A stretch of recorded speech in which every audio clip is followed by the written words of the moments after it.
James Paterson's prayer machines look like they could be in the film Hugo or a Tim Burton movie, but his fantastical, whimsical creations actually emerged out of a spiritual impasse. I just had this crisis of prayer. I couldn't pray anymore.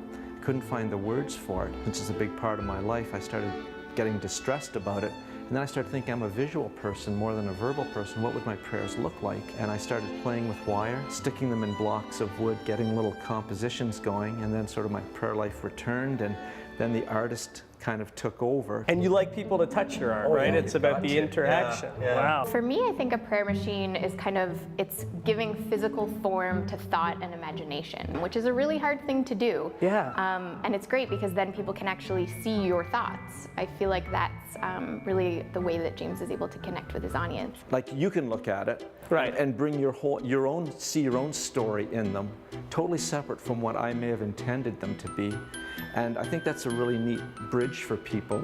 I'm really fascinated by the kind of cog and wheel element. A lot of these have really intricate moving parts. How important is the machine side? Well, what does a machine do? It exponentially increases your reach, right? It takes you farther with more power, and that's sort of what these do. They allow me to connect with people in ways I couldn't do just on my own. And they also just look really cool. Oh, thank you. Well. Thank you. Now, they look like they're incredibly difficult to make. I am an artistic noob, to put it diplomatically. I have basically no art skills. I can mess up a stick figure.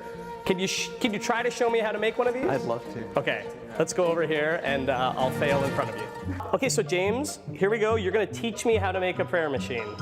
You got your work cut out for you, buddy. I'm not going to teach you. I'm going to draw out of you from that great well of creativity that you've got and just allow you to express it right here on camera. Oh, so I question your judgment. So just randomly try and start. All right. And whatever you do, don't think. I rarely do think. Think to yourself, what would Loki do? Oh. And then you just go forward from there, right? Oh, he'd destroy multiple worlds. Well, and that's what we're doing, but we're making new ones.